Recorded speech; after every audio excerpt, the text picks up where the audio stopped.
So to keep this fair, apples will fall off the tree. So these itty bitty apples have already fallen. So their lifespan is up. But I wanted to bring y'all out to look at. Let me zoom out right quick. You may not see them, but there's an abundance. God is really good, because there were no apples on this tree for close to a decade. And I told y'all the backstory. We moved in this house September 2014. We're probably like the third family that owned this house since it was built in the 1970s. And that, like, for example, that one will die. Of course, sorry, YouTube, that's the proper word for it. No such thing as an apple unalive in itself. They're not like humans. Yeah, they're getting bigger by the day. So wonder I can see the deer. So, for the backstory, we moved in September 2014, okay? And what happened is this tree here gave the biggest abundance of apples. So between 2014 to 2015, you got an abundance of apples. This is the first time in years. 2016 up to 2024, if you saw one apple, you were fortunate. I think there were years where no apples came on this tree whatsoever.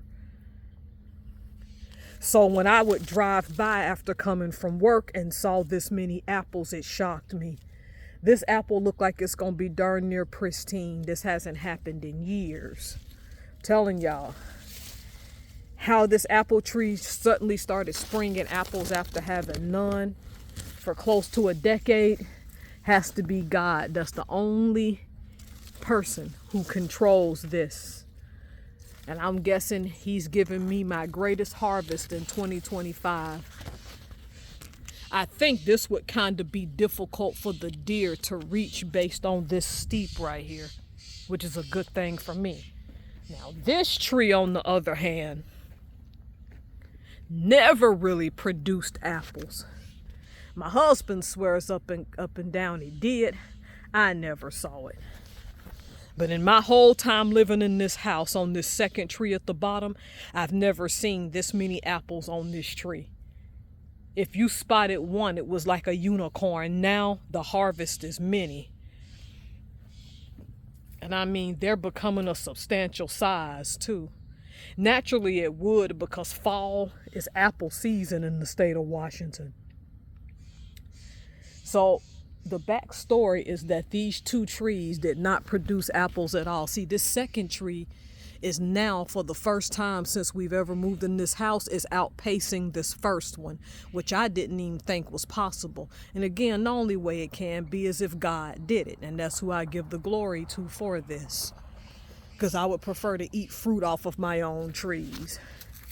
The key to apple trees is you got to take care of them. And I think what happened, ooh, that one going to be a fat, juicy one probably. But anyway, it's my husband, despite the fact that these trees wouldn't grow for the first few years, he did, in all honesty, cut back on the trees and nurtured them. And then he paid landscapers to do it. So it's possible that when these guys change that right there, they also was cutting back on these trees and taking care of them, and that's what contributed to the trees making a comeback. I'm gonna tell you, this second tree, in comparison to the first one, did not produce apples like that at all. And again, if you found one, sucker was a unicorn.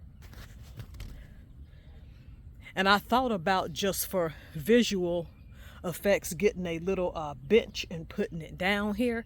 Now I have a newfound reason to do so. Y'all see them? Amazing for a tree that never produced apples, really. And now it's producing them. Let me see if I can zoom in on that apple. In abundance. And them suckers are getting huge. I'm going to be monitoring them. All right. Thank you for encouraging me to do this Hook It Up homestead. I hope y'all catch the video. I will film them again next week while I'm on vacation. All right. Catch y'all later. Ta-ta.